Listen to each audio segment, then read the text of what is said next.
On a derrière nous 21 motos de 21 marques différentes, chacune étant la plus puissante homologuée en France dans la gamme du constructeur. Et on va répondre à une question simple. Quelle marque fabrique la moto la plus rapide? Bienvenue dans Highside.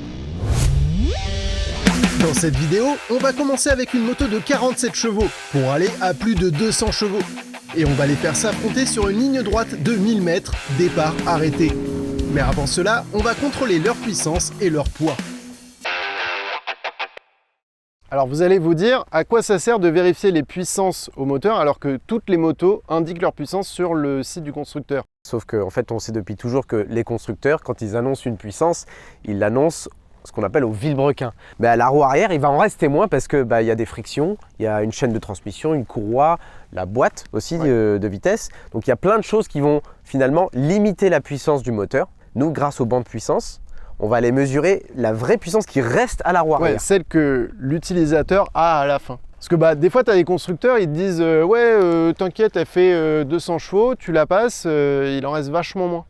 Alors oui, mais c'est pas forcément de la triche. Il y a aussi la loi des séries. Et ça, c'est vraiment des choses qu'on a constatées. Ouais. Les bureaux Highside, ils sont chez Turnbikes, des passages au banc, il y en a toute l'année. Et en fait, oui, il y a des motos qui sont bien nées. Tu prends deux motos exactement le même modèle, tu peux avoir un écart de puissance qui est juste dû aux pièces qu'il y a dedans. C'est toujours les mêmes pièces, mais il va y avoir quelques grammes d'écart sur les pistons qui vont mieux équilibrer le moteur, des jeux de fonctionnement qui sont un peu plus efficaces, et à la fin, t'as pas la même puissance. Et c'est pas subtil, hein. Dans l'histoire d'Highside, on avait monté une Yamaha R6. À l'époque, une Yamaha R6 de 2010. De ces années-là, ça sortait à peu près 105, 104 chevaux à la roue arrière en full. Donc c'était vraiment genre une R6. Plus, pourtant. Oui, le constructeur annonçait quelque chose comme 125 chevaux par là. Et la R6 Highside, après un rodage sur route, d'entrée de jeu sur le banc Turnbikes, sur le même banc sur lequel on passait les autres motos, sort 114 chevaux. Donc t'imagines, ça veut dire que... que 10 chevaux gratos, juste parce que tu es tombé sur la bonne moto. Juste parce que la loi des séries fait que. Donc tout ça pour dire que les mesures au banc vont nous permettre de savoir exactement les puissances qu'on a à la roue arrière. On va aussi voir les écarts entre l'annonce du constructeur et ce qui reste, mais c'est pas pour autant que le constructeur a triché s'il y a un gros écart. Ça, on le sait pas. En tout cas, ce sera la puissance qu'on aura aujourd'hui pour faire nos accélérations. Après, il y a un point aussi qui est important de vérifier, c'est les poids, mine de rien. Parce que les poids, ce qui est galère, c'est que tu as l'impression que chaque constructeur a sa façon d'annoncer le poids de sa moto. Oui. Donc tu as des poids à sec, ce qui veut dire qu'il n'y a rien dans la moto, il n'y a pas d'huile, il n'y a pas d'essence. Il y a des poids sans essence, donc tu as l'huile, mais pas l'essence. Il y a des poids... avec 90 ou 95% du réservoir plein. Voilà, il y en a, ils disent c'est plein, mais en fait, on a mis que 90% du réservoir. Bref, c'est une galère. Donc, on va faire le plein aussi de toutes les motos et on va vérifier les poids avec le plein pour au moins avoir quelque chose de comparable sur ce qu'on aura à notre disposition aujourd'hui. Voilà, ça va nous donner des rapports poids-puissance concrets, mesurés et comparables entre eux. Petite précision avant de commencer, nous avons ici la moto homologuée pour la route, la plus puissante de chaque marque. Si vous voyez des absentes, c'est que leur moto n'était pas disponible. C'est malheureux, mais on a tout de même eu assez de travail, avec le passage au banc chez Turnbikes à l'aide d'Edgar. Est-ce que j'accélère à fond comme un ouf ou pas? Et les peser. Oh. Vous avez sous les yeux 2650 chevaux et 4,4 tonnes des meilleures motos disponibles en France. Et pour vous les présenter, on remonte notre classement des puissances vérifiées en commençant par la Royal Enfield Burr 650. Avec 47 chevaux annoncés, c'est la moto la moins puissante du jour, car adaptée au permis A2 sans bridage. Mais c'est aussi l'une avec les chiffres vérifiés les plus proches de ce qu'elle annonce.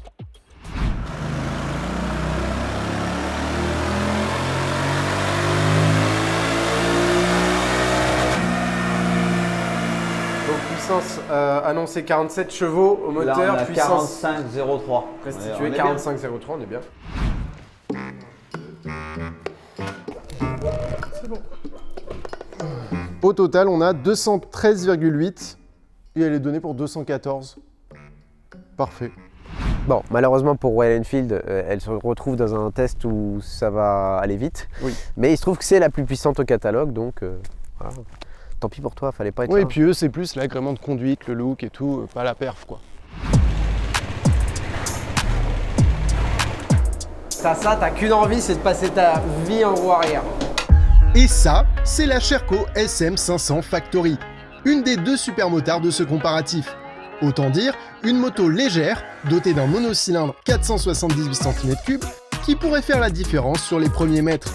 Et surtout, Sherco est une marque nîmoise. Donc c'est cool d'avoir une moto française, parce qu'au final c'est la seule moto que Sherco fait, et qui est de grosse cylindrée, donc qui est rentrée dans notre comparatif avec des pneus route. En fait, cette machine, elle est homologuée, vendue par Sherco pour être en A2, mais la vérité, c'est que le moteur, il en sort un petit peu plus.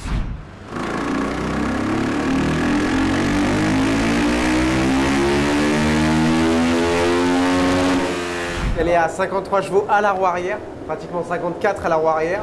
Ce qui est cool, c'est que c'est la plus légère du comparatif, donc peut-être qu'elle pourra un peu se rapprocher de la moto d'après.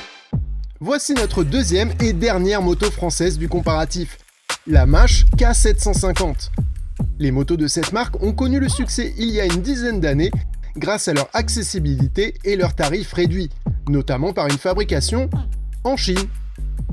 Ces dernières années, ils achètent un peu des motos toutes faites, qui sont faites par Jedi ou Jedi, je suis désolé, je ne sais pas comment ça se prononce. En tout cas, c'est un Chinois qui fait des motos en marque blanche, et Mache, en gros, colle son autocollant dessus et les propose à la vente en France.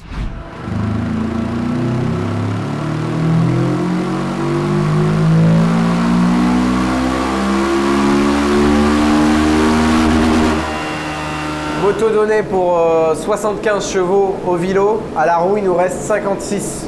C'est un gros écart. Hop là. Au ressenti, c'était lourd. 217, sachant qu'elle est annoncée pour 217. Bah bravo, il n'y a pas mensonge. Ça fait lourd pour un Ça fait lourd. Sportif de 56 chevaux quand même. Oui, bah oui. À sa décharge, c'est la moins chère du comparatif. Ok. Quand tu achètes ça, de toute façon, tu achètes un look, un truc un peu sympa, pas cher. Il y en a une autre là-bas qui est un peu dans la même veine.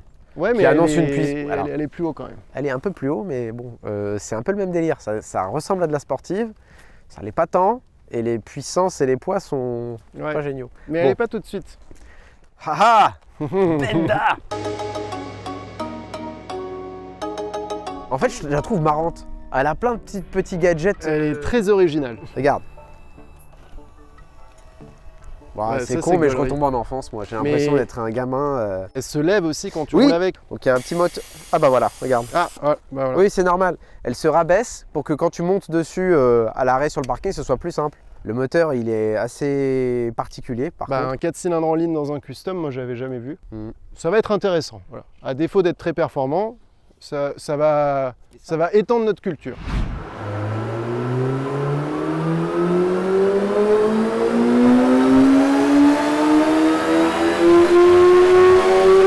Elle est annoncée pour 84 chevaux. Il en a 61.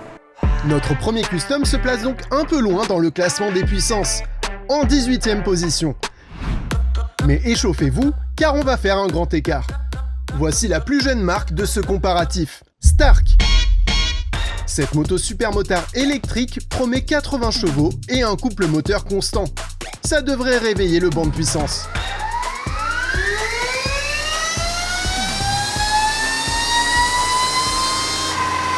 Il faudrait que tu accélères plus fort.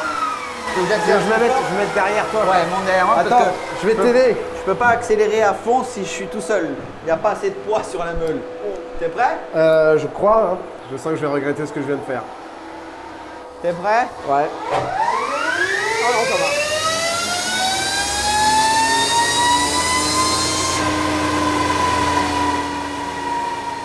Bon, donné pour 80 chevaux, là on retrouve 72 chevaux à la roue arrière et 90 Nm de couple, ce qui est beaucoup pour une petite moto et homologuée 125 quand même. Bon, ça me donne un petit peu envie d'essayer quand même. Quoi. Ça doit être quelque chose. Bonne surprise sur les balances également. Qui fait un total de 127,5.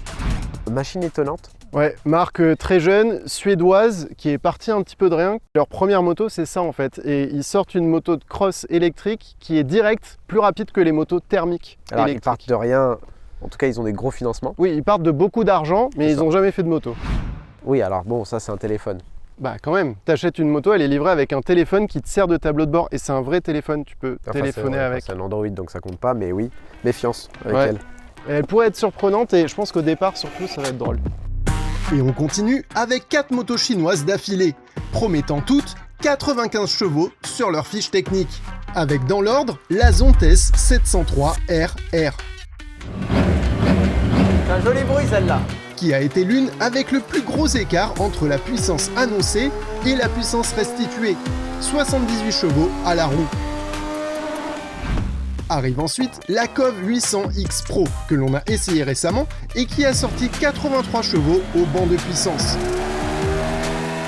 tout en restant sous les 200 kg à la pesée. 196,1 annoncé pour 190. Ça reste pas lourd pour un Trail 700, mais c'est quand même un peu plus que ce qui était censé y avoir. Juste au-dessus dans notre classement, avec 89 chevaux à la roue,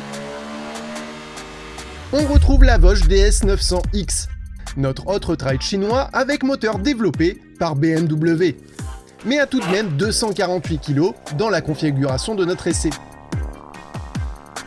Et on termine les motos chinoises avec la plus puissante de notre comparatif, la CF Moto 800 NK, qui avec son moteur développé par KTM a sorti 93 chevaux à la roue, pour 95 annoncés. C'est pas mal. Si on récapitule, on est actuellement à la 13e place de notre classement des puissances vérifiées. On est sur le point de passer la barre des 100 chevaux.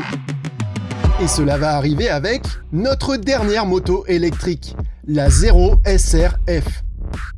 La marque de moto électrique la plus vendue en France. En fait, la première vraiment qui a vendu des motos, bah, c'est eux, c'est Zero. Marque californienne, donc le bureau d'études est toujours en Californie. C'est vrai que tu les avais visités, toi. Ouais. Principalement, c'est acheté par des gens qui vivent à partir de tableaux Excel. C'est-à-dire qu'ils veulent genre un véhicule qui leur permette de faire des économies pour aller travailler en se garant facilement. Le côté passion, il n'a pas encore vraiment émergé là-dessus. Et pourtant, en perf, c'est assez étonnant. Bon, c'est maintenant qu'on va mourir. T'es prêt? Ouais. Est-ce que j'accélère à fond comme un ouf ou pas? Oh, ouais, bah vas-y, hein. Oh, ça va. Attends, c'est moi ou c'est 183? Newton-mètre, ouais. Ok, bah elle les éclate. Ouais, Toutes. ouais. 106 chevaux à la roue pour 111 chevaux annoncés. Ce qui est pas... C'est propre. Et là, pas de boîte de vitesse. Donc ça pourrait être intéressant pour ce qu'on a à faire après. Et on continue notre classement avec une surprise. Ah. Alors celle-là, Eh bah écoute, si, bah vas-y, alors toi d'abord. on doit réexpliquer les règles. Le but, c'est de prendre à chaque fois la moto la plus puissante de chaque constructeur. Et il s'avère que à ce jour, la moto la plus puissante chez Yamaha, constructeur historique, parmi les 5 plus grands constructeurs au monde, engagés en MotoGP, c'est une moto qui est moins puissante qu'une Indian. Et oui, la Yamaha R9, une sportive qui connaît un certain succès, mais est dotée du même moteur 3 cylindres que les Roadster MT-09 et XSR 900 ou que le Trail Tracer 900. Bon, en fait, cherchez pas, il n'y a plus rien d'autre chez Yamaha. La MT-10 est plus au catalogue. La R1, évidemment, est au catalogue, mais n'est pas homologuée. Elle est vendue que pour la piste. Et pareil pour la R6. Donc je suis content de l'avoir là parce que je l'ai encore jamais essayé, mais ça fait mal au cœur de se dire que bizarre. Yamaha n'est que là dans notre classement. Ouais, c'est très bizarre. On a tout de même eu de bonnes surprises à la pesée. Ce qui nous fait 195,2 pour 195 kg tout plein fait annoncé. Bravo Yamaha, c'est pile poil. Bonne surprise également au passage au banc.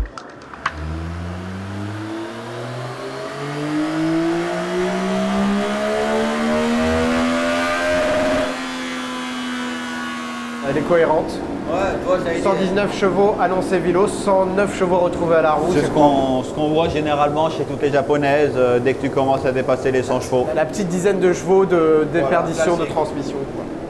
On rentre maintenant dans la catégorie poids lourd. Indian Chieftain.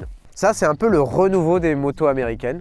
Que ce soit chez Harley ou chez Indian, il y a eu cette nouvelle vague de moteurs, refroidissement liquide, plus facile à dépolluer, plus puissants, qui prennent plus de tours. Moto plutôt surprenante. Ah bah oui, quand il a fallu la peser, c'était surprenant, ouais. Non mais tu sais, je t'ai fait venir pas pour que tu me regardes, hein. Bah, non, mais ça, tu peux le faire. Après, je t'aide à les mettre sur la balance, mais ça sert à rien d'être deux. Bah En oui, plus- ce serait dommage de m'aider, ouais. En plus, ce mec, genre, il dit ça, et tu Ouais. touches la moto pendant qu'il la manœuvre, il t'insulte, il te aboie dessus, Alors, mais comme parce un que yinche, tu peux m'aider à la comme pousser, un gros bâtard. mais pas à l'équilibrer. touches la moto, Quand on est... ah, touche pas, parce que touche pas. Quand on est deux à l'équilibrer, Ça on force sert à tous rien. les deux dans le même Oui. sens. Et du coup, c'est chiant. Genre là, par exemple. Mais là, tu pourrais la pousser, par exemple. 2, 3. Oh, oh. Alors, soit c'est mon dos, soit c'est la valise. J'espère que c'est ton dos. C'est bon.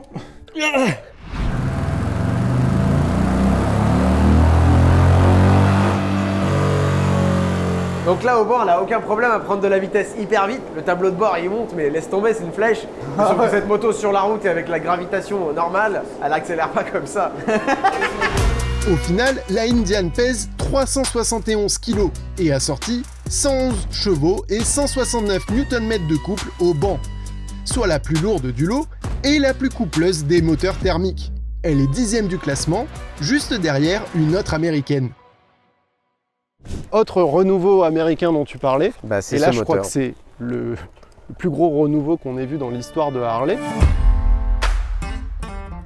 qui est une des plus vieilles marques au monde, hein, qui a fait naître un peu la custom culture. Là, depuis quelques années, ils se rendent compte que les gens qui achètent des customs, ils sont de moins en moins nombreux. Ils ont tendance à mourir de vieillesse. Ou de défaut de frein, Oui, aussi. ou de virage mal négocié. Donc ils renouvellent leur clientèle avec ce genre de machine, un Trail Harley-Davidson, qui est aujourd'hui le truc le plus puissant qu'on peut avoir chez eux, avec 150 chevaux annoncés.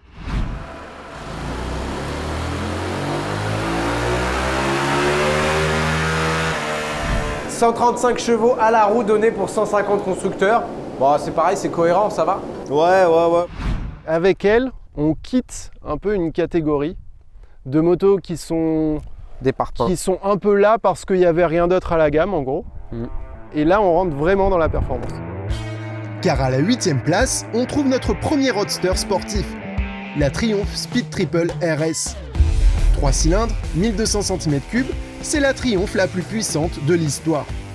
Il y a 2 roadsters dans l'histoire de la moto qui ont vraiment lancé la tendance. La première, c'était la Ducati Monster. Et juste derrière, vraiment la même année, Triumph qui sort la Speed Triple.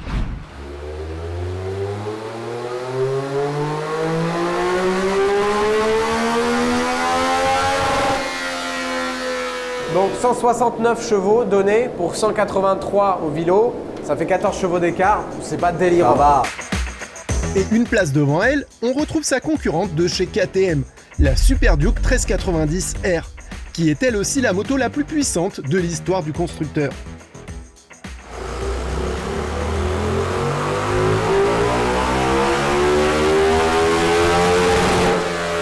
Oh la chaleur! Ouais, ça chauffe. Celle-là, elle chauffe. Hein. Tu vas voir, la Ducati, c'est pire encore. Oh là là, 180 chevaux à la roue, un peu plus, donc pratiquement 181 chevaux. C'est une des motos les plus brutales sur le marché aujourd'hui. Brutale, pas dans le sens incontrôlable, mais dans le sens de la force et de sa capacité Ouais, le couple à qu'elle a. cabrer, et tout, à accélérer fort. Oui, c'est un des trucs les plus spectaculaires aujourd'hui disponibles sur le marché. Moi, j'ai roulé pas mal sur piste avec, et en fait, je suis toujours impressionné par la capacité de la moto à ressortir des virages. Quand tu roules même face à des Panigale, des R1, des trucs comme ça, sur vraiment le début de la ligne droite, tu perds pas de temps, voire même tu reviens dessus. Après, dès qu'il y a de la vitesse, une sportive est directement plus rapide, grâce à l'aérodynamisme et tout ça. Mais mine de rien, en accélération, je pense qu'elle va faire très très mal. Voici un point sur le classement. On arrive à la 6e place et on va passer la barre fatidique des 200 chevaux annoncés. Et pour passer ce cap, on retrouve notre dernier roadster du comparatif, la Kawasaki ZH2, dont la particularité se trouve au cœur de son 4 cylindres en ligne, un compresseur. Toujours un des moteurs les plus déraisonnables de ces 2 dernières décennies. Aujourd'hui, il est toujours commercialisé sous sa forme la plus ouf, c'est-à-dire H2R, 326 chevaux. Là, il est calmé, Mais heureusement. malheureusement, la H2R, elle n'est pas homologuée sur route. Pas homologué sur route, c'est pour ça qu'on ne l'a pas dans l'essai. Donc ce qui était le plus puissant chez Kawasaki aujourd'hui, c'était ça ou la H2 SX. Voilà, c'était un peu kiff-kiff. On est plutôt parti sur la ZH2. Les deux se valaient, honnêtement, je pense. Ça risque d'être intéressant et ça pousse de l'air.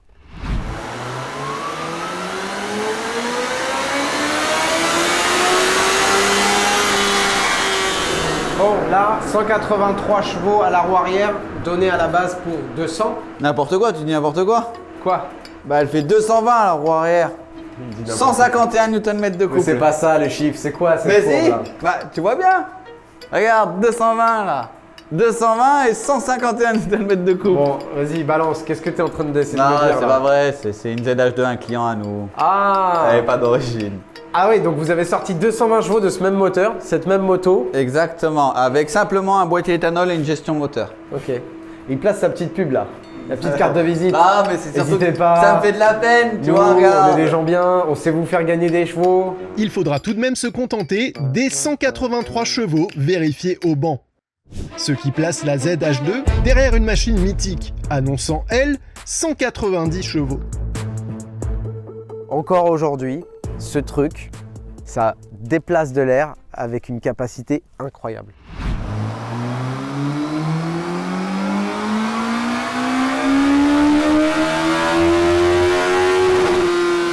« 190 chevaux donnés, Vilo, 185 à la roue, donc on est bien, vraiment très C'est proche. bien.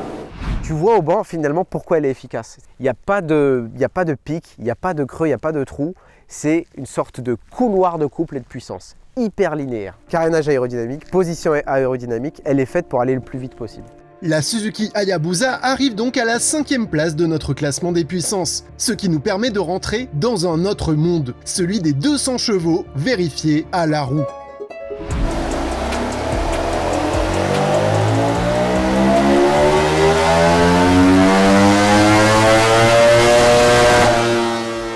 Voici la Ducati Panigale V4.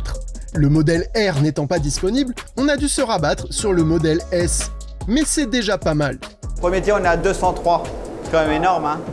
Et elle prend, comme tu dis, 14 500 tours. Hein. Bon, en tout cas, là où elle gagne, c'est la chaleur qu'elle dégage. Hein. Ouais, c'est un celle-là. sauna, tu le sens? Ah, c'est abusé.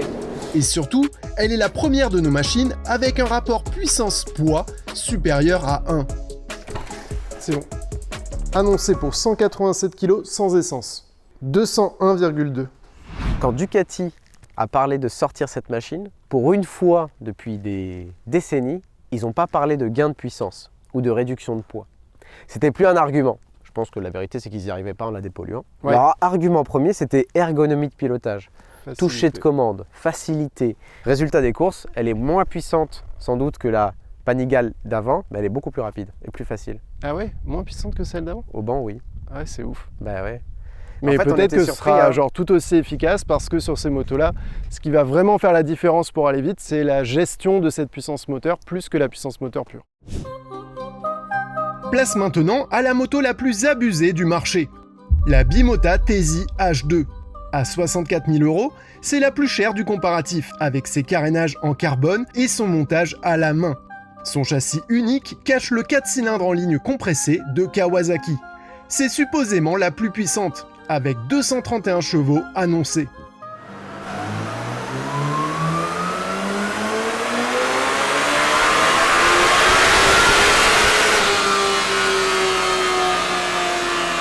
210 chevaux Ouais. pour 231 annoncés. Mais on sait très bien que ce pot d'échappement, dans cette config, la moto, elle est vraiment étouffée, quoi. Voilà.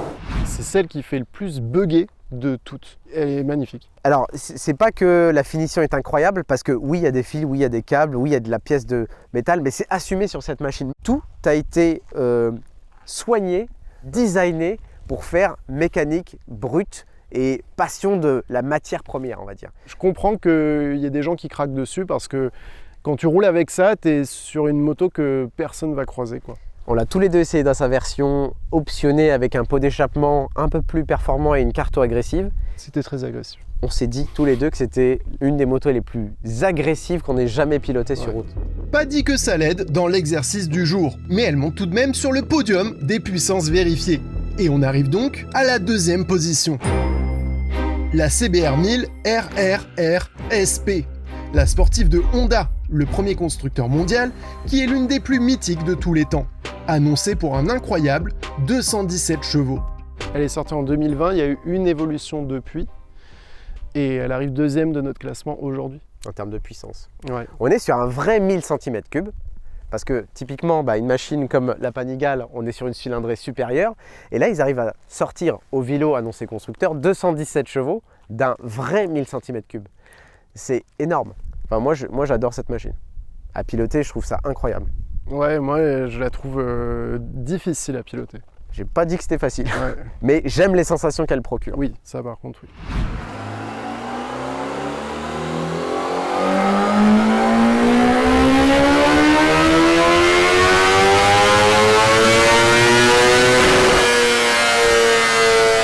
ça calme. Hein. Là, on savait qu'elle Ouais. marche. Hein. Donc là, tu es à 210 chevaux à la roue. Et comme pour la Panigale, elle a surtout un rapport puissance-poids supérieur à 1 pour 1. Donc on est à 203,5 kg tout plein fait. Donc ça veut dire qu'elle a plus de chevaux que de kilos. Celle-là, ça devrait aller vite. Mais malgré ces chiffres incroyables, elle doit s'incliner face à la plus puissante du jour, la BMW M1000RR. Annoncée pour 218 chevaux, c'est l'hypersportive la plus puissante du marché. Le M de son nom rappelle les modèles motorsport du constructeur allemand. Initialement réservé à ses voitures les plus performantes et désormais dérivé à ses machines à 2 roues.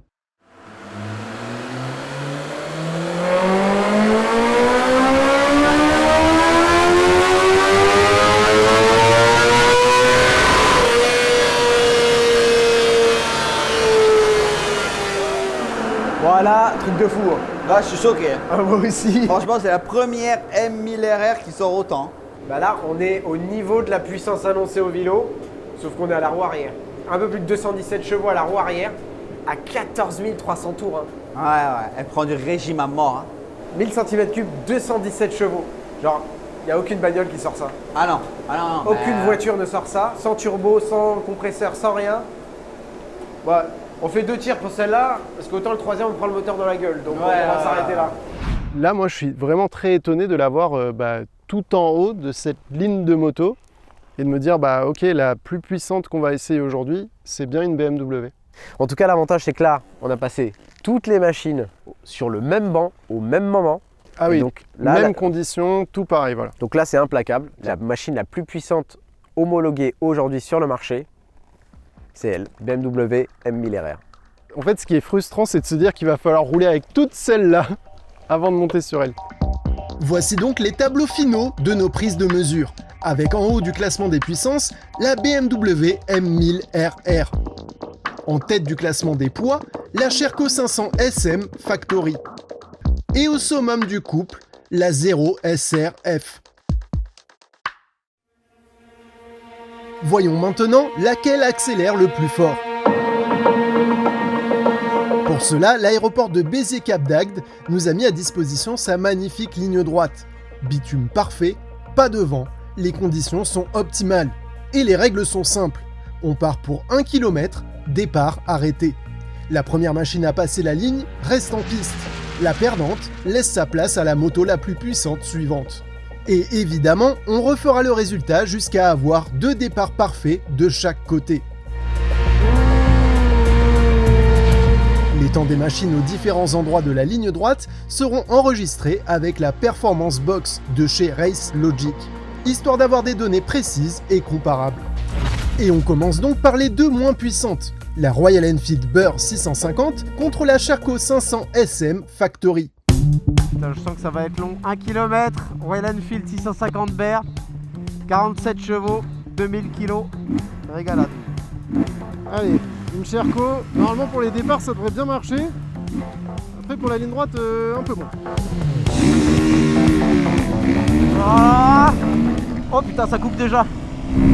Allez Bon, visiblement, faut pas espérer plus de 7000 tours.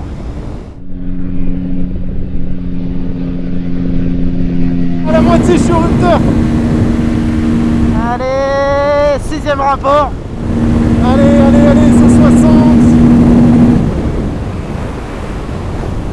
Wouh.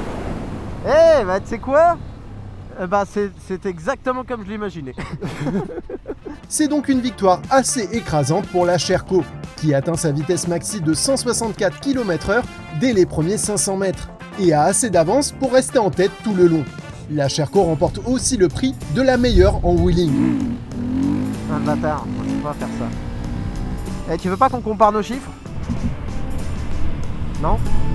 Jackie? Ah bah il veut pas. Avec un 1000 mètres départ arrêté en 28 secondes 42, la Royal Enfield est dernière de notre classement. Elle cède donc sa place à la moto la devançant au classement des puissances vérifiées, la Mash K750.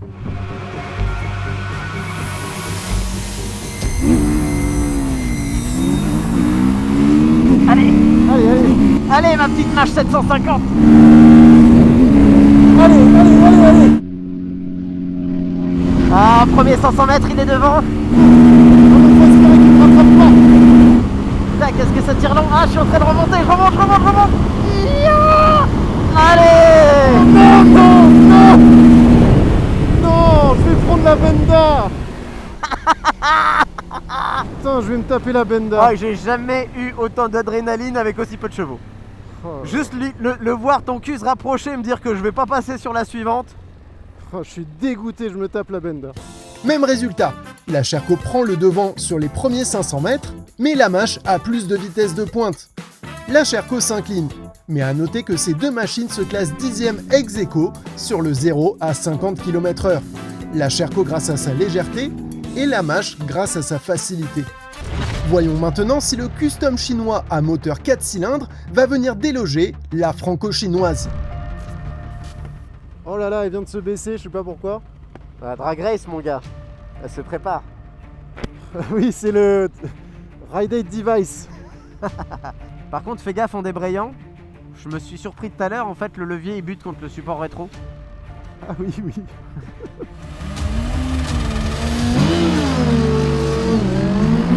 sont les repose-pieds.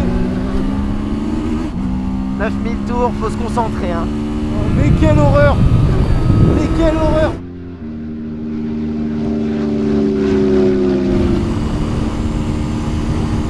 Hey, on remonte. Allez, benda. Comment ça, elle remonte? Non.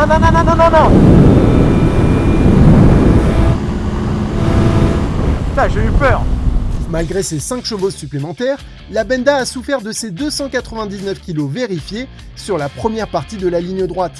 Elle s'incline de peu. Par contre, est-ce que t'as comparé, parce que j'ai eu le temps, la vitesse compteur et la vitesse GPS?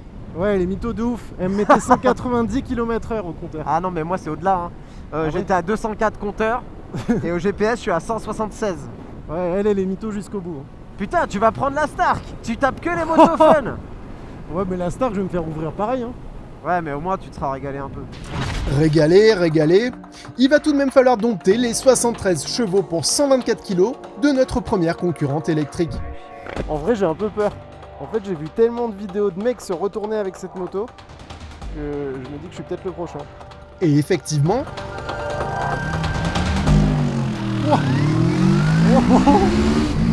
Oh putain, je t'ai vu.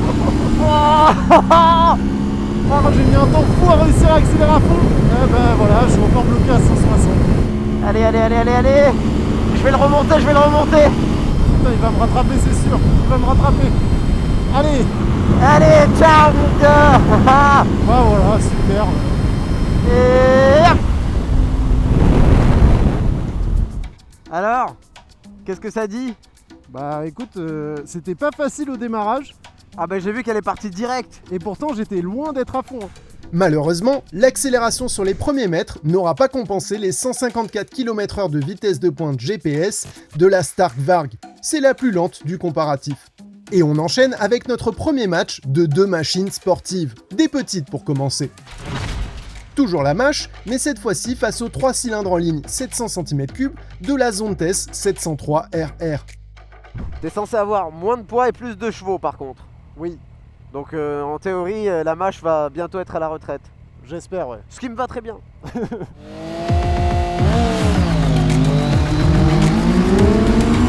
Allez, ciao. Ah, c'est serré au début. Oh là là, elle décolle, ouais, laisse tomber, c'est mort. Allez, on voit les 200 km/h, est-ce que ça va être réel? Wouh! La victoire est sans appel. La mâche signe le 1000 m départ arrêté en 26 secondes 25. Et la Zontes fait 3 secondes de moins. C'est plutôt rapide. Elle va donc affronter les autres motos chinoises qui sont aux alentours des 80-90 chevaux. En commençant par la COV 800X Pro.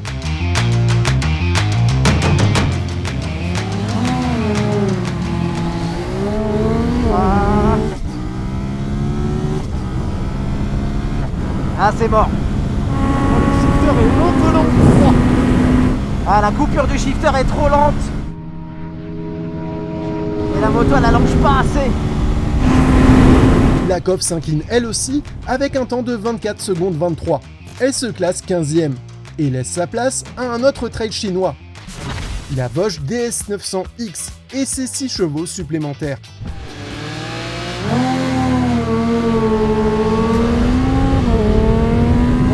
Ah putain! Elle part bien, hein, elle part devant, mais... Hey, j'ai cru qu'elle allait rester avec nous là, la Voge. Mais non, dès qu'il y a de la vitesse, la sportive elle reste devant. Allez, allez. La Voge signe un incroyable démarrage grâce à son poids et son empattement qui évite le cabrage et son moteur dosable.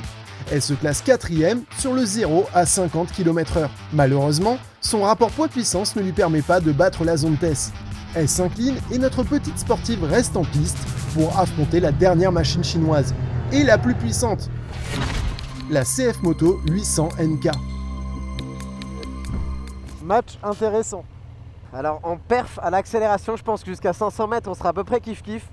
Mais si la zone test continue, elle aura toujours ces 4, 5, 6 hyper longs et qui lui permettent d'avoir de la vitesse. On va voir. Mais de mémoire, elle est plus coupleuse, elle, quand même. Donc, Ouais, il y a c'est des pour ça chances que je pense qu'au début, départ, tu partes bien. Allez. Bon, allez.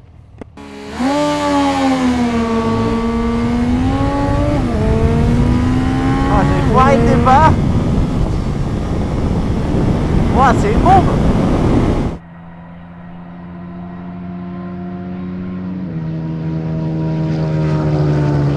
C'est bien, Titine, c'est bien. C'est finalement la victoire pour la CF Moto, grâce à un excellent 0 à 100 km/h qui la classe 7e du comparatif. Elle reste donc en piste contre une machine électrique. Est-ce que t'as déjà fait un drag race avec ça? J'ai essayé d'accélérer fort à un feu rouge, mais un drag race, non. Moi j'en ai fait plusieurs. Et alors?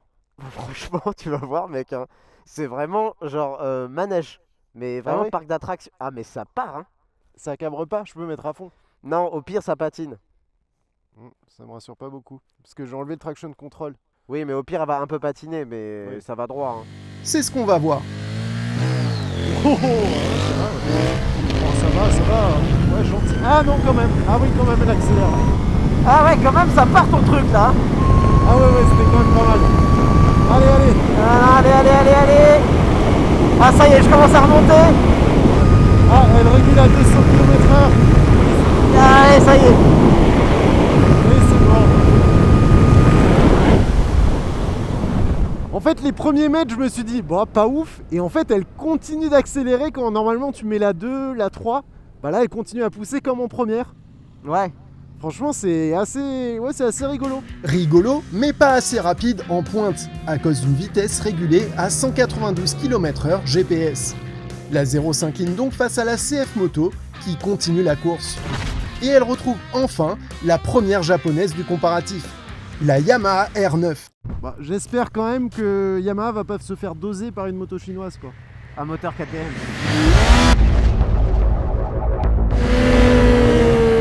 Voilà.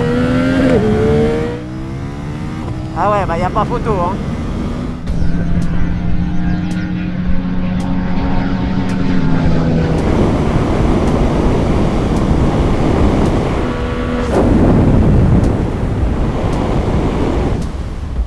Ça me paraît efficace à l'accélération quand même comme moto, ton truc là.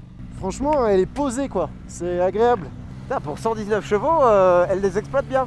Ouais. Là, on se moquait. Ouais, enfin, on se moque quand même parce que tu la mets face à une 1000, elle se fait découper. Bah, c'est ce qu'on va voir, hein. La Yamaha R9 l'emporte avec une excellente première partie d'accélération, qui la classe première sur le 0 à 50 km/h et troisième sur le 0 à 100 km/h. Cela grâce à un poids réduit, c'est la 4e plus légère, et une facilité au lâcher d'embrayage. En fait, t'as quand même souvent de la chance sur les essais, toi, hein. Attends, tu rigoles ou quoi? Je me suis tapé la Benda. Mec, tu te fous de ma gueule. Tu t'es tapé les deux supermotes. La 0 en électrique, c'est bijou là, la R9. Moi, je me tape la Indian. Putain, mais sérieux quoi. Ouais, bon, la Indian, c'est peut-être pas le cadeau.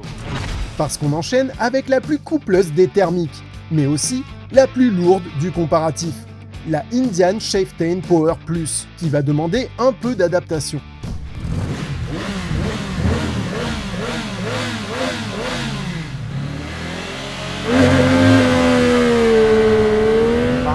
arrête-toi. Il va falloir chauffer le pneu arrière de notre gros custom américain.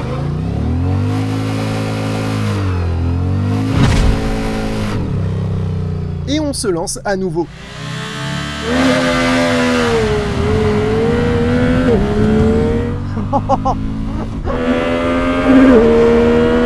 Ah, mais en vrai, ça accélère un peu quand même ce truc, hein. Ah ouais, là par contre, elle régule direct. Les lois de la physique étant ce qu'elles sont, l'Indian se classe 16e de notre classement sur le 1000 mètres départ arrêté. Pas de grande surprise ici. Bah après, c'est pas fait pour ça, hein, pour le coup. C'est pas fait pour ça, effectivement. Et en voici une autre qui n'est pas faite pour ça. La Harley-Davidson Pan America. Allez ma petite Harley, j'ai toujours vendu tes mérites. J'ai toujours dit que t'étais une chouette petite moto et la plus dynamique de toute la gamme Harley. Alors me déçois pas.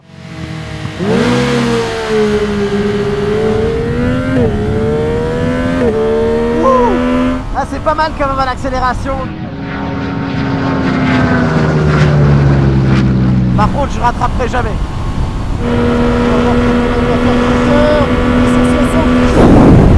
Ah elle plafonne. Ah elle régule. Pas de surprise ici non plus. La Pan America s'incline, mais intègre tout de même le top 10 de notre classement. La tâche se complique pour la Yamaha R9, qui vient d'éliminer un roadster chinois de moyenne cylindrée et deux mastodontes américains. Elle va affronter une moto 60 chevaux plus puissante. J'espère qu'elle va mettre une fin au règne de la R9, ce serait bien. Il y a des chances pour que ça arrive.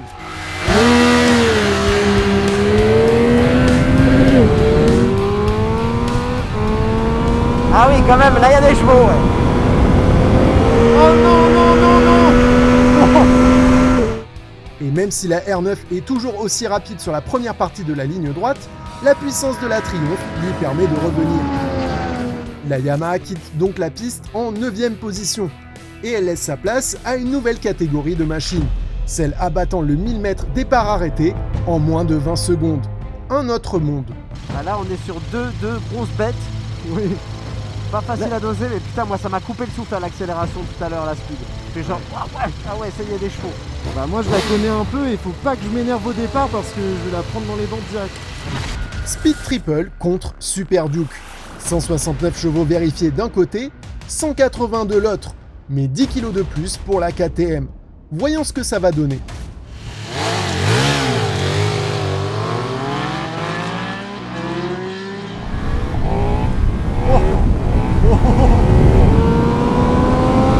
Putain c'est serré hein.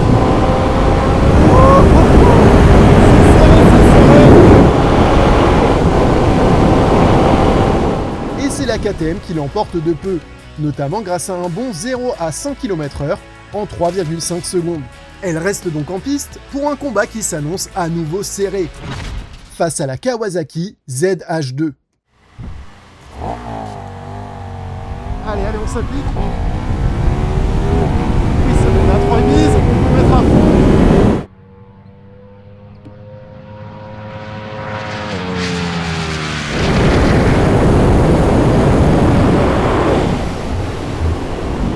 Putain, je crois que c'était serré encore là. T'étais, allez, peut-être 20 mètres devant moi. Au début, la KTM elle part, Ouais, et puis après, l'écart ça reste le même quoi. ouais, exactement. Elle remontait un petit peu, mais pas assez. Il me fallait beaucoup plus de distance. L'avance prise au départ par la KTM lui a permis de rester en tête tout le long. Et malgré sa vitesse plus élevée à 1000 mètres, la Kawasaki ZH2 doit laisser sa place à une machine taillée pour la ligne droite, la Suzuki Hayabusa. Allez, on va voir si la légende est toujours aussi légendaire.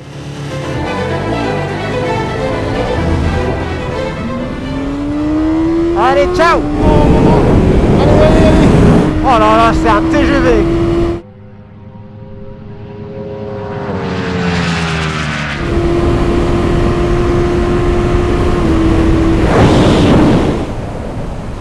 Oh, tu m'as ouvert en deux. En fait, t'es parti de tout le long. Genre. En fait, t'étais devant sur les peut-être, allez, 50 premiers mètres. Ah bah après, il n'y a rien à faire quoi. Putain, mais qu'est-ce que c'est confortable ça! Ah mais ça a l'air tellement facile. Franchement, c'est trop agréable. Victoire sans surprise pour l'Hayabusa, qui grâce à son empattement long, signe une excellente envolée et un 0 à 100 km/h en 3 secondes 28, et passe la ligne d'arrivée 15 km/h plus vite que la KTM. Mais la Suzuki va devoir affronter un gros morceau. Notre première sportive. D'un côté, les 185 chevaux vérifiés et l'aérodynamisme de l'Hayabusa. De l'autre, les 203 chevaux et 201 kg de la Panigale. Et ça commence pas très bien. Ah oui, mais pneus froids. Je me suis fait une équerre. On recommence.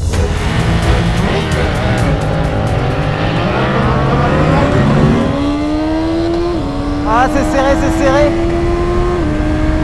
Oh, déjà à fond dès le deuxième rapport, incroyable. Ah, alors tu pars là.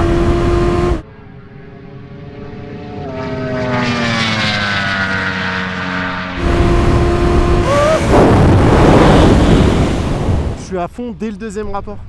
Poignée dans l'angle. Et elle Sans cabre pas. électronique. Ouais, et elle est Incroyable. posée par terre. Y a pas photo. En fait, elle pédale plus. Tu sens qu'elle a les chevaux quoi.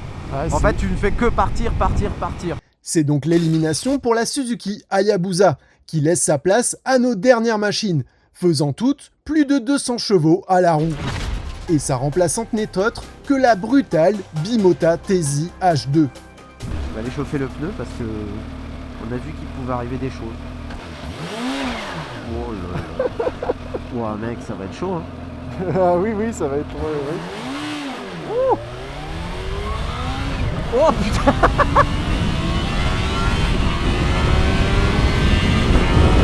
Oh putain de sa mère. La tâche s'annonce difficile. 7 chevaux de plus pour la Tesi, mais une gestion pour le moins délicate. Oh. Oh. Allez, c'est parti.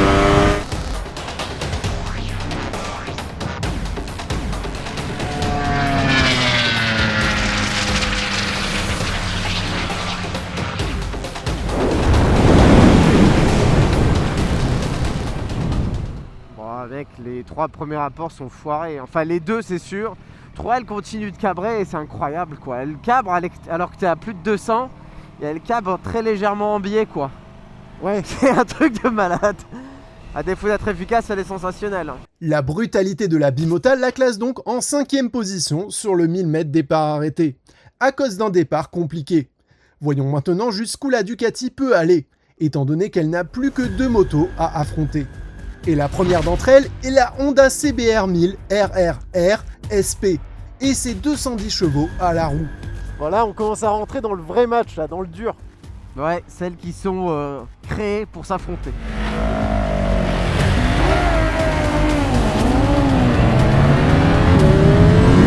Allez, allez.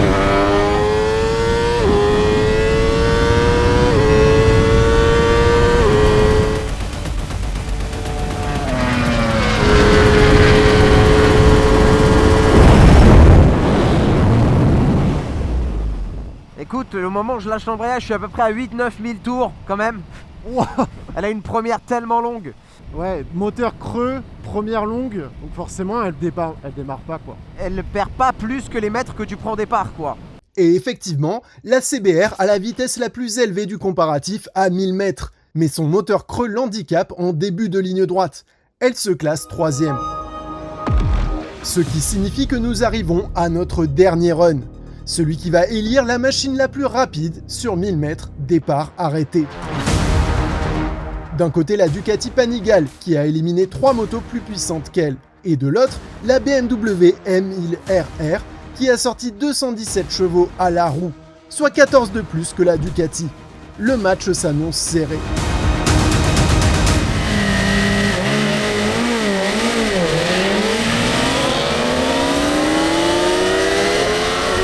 Allez, allez, allez, allez.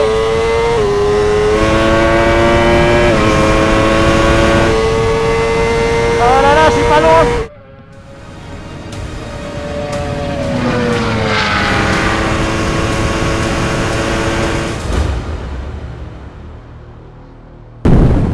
Ah, c'était serré encore là. Ça Incroyable. se joue à rien, c'est ouf. À ces vitesses-là, sentir qu'on est à ça d'écart entre nous avec des caractères moteurs et des architectures aussi différentes, c'est incroyable. C'est ouf, c'est vraiment ouf. Mais au final, c'est tout de même la Ducati Panigale V4S qui s'impose, pour seulement 24 centièmes, grâce à d'excellentes performances en début de ligne droite. La meilleure vitesse à 1000 mètres est à mettre au crédit de la Honda. T'imagines tous ces gars qui bossent depuis des décennies, ces ingénieurs, ces marques, ces constructeurs, Ouais. pour représenter mais vraiment un poil de cul d'écart au bout de 1000 mètres. C'est clair. Quand tu penses à tous les choix différents qu'ils ont fait chacun de leur côté, pour au final que ça change pas grand chose.